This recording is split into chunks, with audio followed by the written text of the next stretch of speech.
Hello and welcome to the torque on epicyclic gate trains. Today we will solve two more problems and try to understand how to calculate the torque on the epicyclic gate trains. Now first, so the torque on epicyclic gate trains are run by two equations. The net torque applied on the gate train must be zero. There's the torque on the driver plus the torque on the driven gear plus the fixed gear is equal to zero.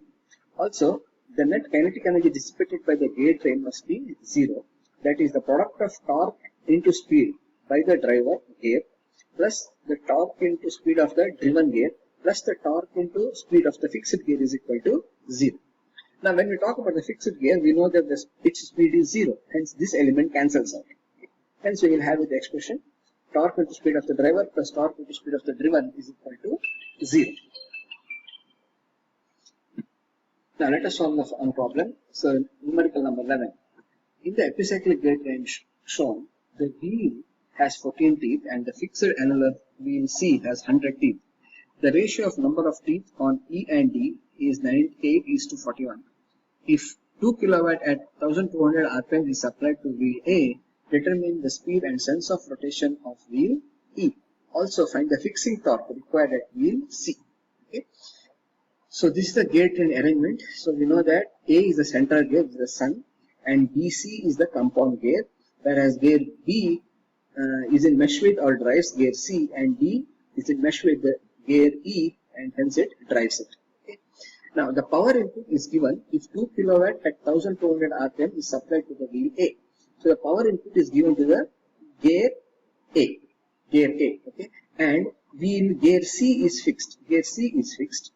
Alright, and we are supposed to also find the fixing torque at wheel at the gear C. Okay, and now in this the driven gear will be the gear number E. Okay, so from this we know that first we'll calculate the number of teeth. So from the sketch we know that the radius of gear C is radius of A plus twice the radius of gear B. By using the model to be same, we can calculate the total number of teeth on gear B is 43. Okay. Next, we put the tabular column. So you have the arm, and then you have the sun A, then you have the compound gear BD, then you have gear C, and then the gear E. Okay. Now arm is fixed, and give one rotation to the central gear is 1. Now the train value of compound gear BD is A drives B, and the direction is opposite. Hence it is TA by T.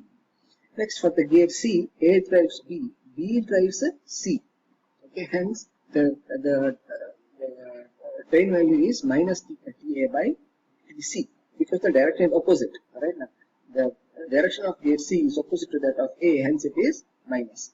Similarly, to gear E, so A drives B, B and D are compound, and D drives E. Hence, the train value is the product of driver gear teeth, that's TA into TD divided by the driven number of teeth on the driven gear, that is TB into T. And the direction also, because the gear E is in opposite direction to gear A, it is minus. It's minus. Next, you multiply by X and then add Y, you will get this expression. Okay. So what is given? The given is that the gear A rotates at 1200 rpm and gear C is fixed. Okay. So we have these two expressions. So gear A is nothing but X plus Y, and speed of C is given by the expression here. So substitute that and get the value of X and Y. Okay. Once you get that, go to the question. You are supposed to calculate the speed of gear E. So from the table again, that is the expression, right? Substitute for the value of X, Y, and also the number of teeth of respective gears, and you get that the speed of gear E is 4 rpm. That is, the speed of gear A is 4 rpm in the direction of the wheel. So this is we have calculated. Now we have to also calculate the torque, the fixing torque at C. Okay. But what is given? It is given that to the shaft gear A, okay, or shaft A, power is supplied at 2 kilowatt at 1200 rpm. So here they have not mentioned, they have not given the torque. We are supposed to calculate the torque from the power. Okay. So we know the expression P is equal to 2 pi nt by 16 to the power 3 kilowatt. Here, what is power? Power is 2 kilowatt. What is the speed? N? N is 1200 rpm. I don't know T. I am supposed to calculate the T. So T is nothing but the torque. It is 15.90 Newton meter. That is the driving torque at gear A. Okay, is TA 15.92 Newton meter. Here TA is not the number of teeth, but I'm talking about the torque. Okay, when you come to the torque portion, all the T represents the torque, and also moreover the teeth doesn't come into picture. Okay, here only the torque is being studied. Next, the kinetic. So once I calculate the T, the torque on gear A, now let us go how to find the torque on the fixed gear. Now we know that the net energy dissipated by the gear train is zero. Okay, that is the product of the torque and speed of the driver shaft plus driven shaft plus fixed shaft is zero. Okay, driver shaft is nothing but input shaft, driven shaft is nothing but output shaft. I think you know these things. So in our case, the driving shaft is A and the driven gear is E. Driving gear is A and the driven is E, whereas C is fixed. So I'll get this expression. I know the torque of A is 15.2. I know the speed of A. We are not aware of the torque of E, but we know the speed of E. Hence I can calculate the torque on E. Okay, so now after that, to find the torque on the fixed torque, I know that the net torque is equal to 0. That is the torque on A plus torque on E plus torque on C is equal to 0. Substituting that, I get the torque of gear C, which is 4760 Newton meter. So the fixed torque on gear C is 4760 Newton meter in the direction of the driving shaft, because it's a positive. If it is negative, then the direction is opposite to that of the driving shaft. Okay.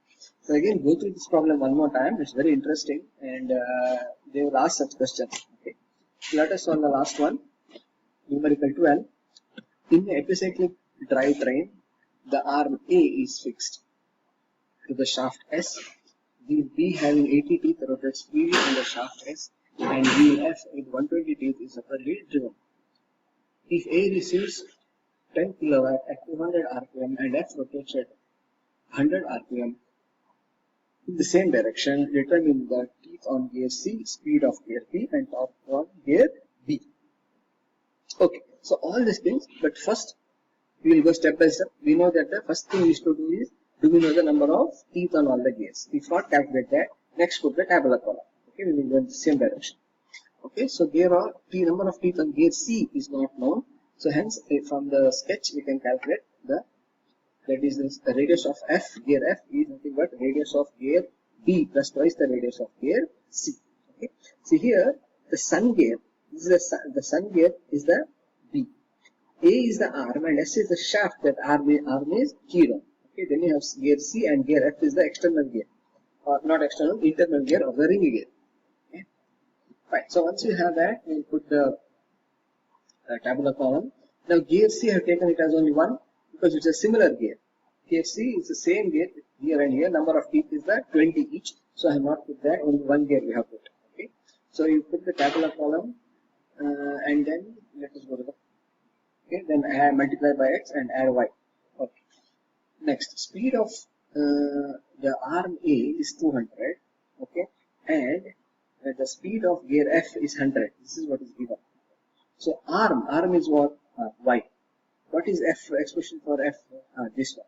So substitute that and find the value of, so y is equal to 200. This expression, get x is equal to 150. Okay. So from there I can, what I am supposed to find? I'm supposed to find the speed of gear B. So from the table it is nothing but x plus y, and second find the speed of gear B, which is 350 rpm in the direction of the arm. Okay. Now let us go for the torque. So torque on gear B. Again, is the torque on anything given? The input torque is not given, but the arm A, this is 10 kilowatt at 200 rpm is given. Okay, so power is given. So again I have to calculate the torque. Okay, by using this expression where power is nothing but 10 and N is nothing but 200. Okay, so you get that the torque, that is the driving torque or the input torque at arm A is 477.46 Newton meter. So this is the input torque or the driving torque. Okay. Next, we also know that the net kinetic energy dissipated by the gear train is 0. Right now. So that is the torque into speed of gear A, not gear A, arm A, the torque and speed of gear B plus the torque and speed of gear F is equal to 0. But here, none of the gears are fixed. In the question, they are not given anything. They said all the gears are actually driving. So hence, torque on R is 477. We calculated here. We know the speed of that. We don't know what is the torque on gear B, but you know the speed of gear B. Similarly, we don't know the torque on gear F, but you know the speed of F. Okay. So by substituting, I'll get this one expression.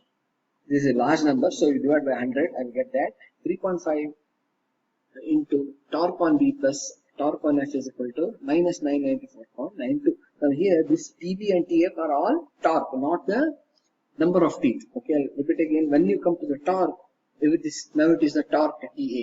It's not the teeth. Teeth is not in picture at all. Okay. Next expression, I also know that the net torque applied on the gear must be 0. So torque on A plus torque on B plus torque on F is equal to 0. I know only torque on A, hence I can get this expression as torque on B plus torque on F is minus 477.46. So I have two expressions, 1 and 2, right? So solving for 1 and 2 or 1 minus 2 gives me that 2.5 TB is equal to this, and our torque on B is 190.98 Newton meter in the direction opposite to the arm A. Okay, this is what we're looking for, torque B. Okay, suppose if you want to calculate the torque on the gear F, then you can substitute in one of these two expressions, okay, because you know the value of TB and get what is the torque on gear F also. Okay. So torque on gear F is 286.48 Newton meter in the direction opposite to the R. Why? Because it is minus again. Okay. So I hope you understood. We have solved around 4 problems on torque also. So just practice it. You will get one question. Okay. Sometimes it will only 1 for 20 marks. It is simple. It may look a little bit confusing, but please solve a couple of times. You will get it. Okay. You can also solve it from the textbook that I provided, RS Kurumi. Okay. Alright. All the best. I'll see you later.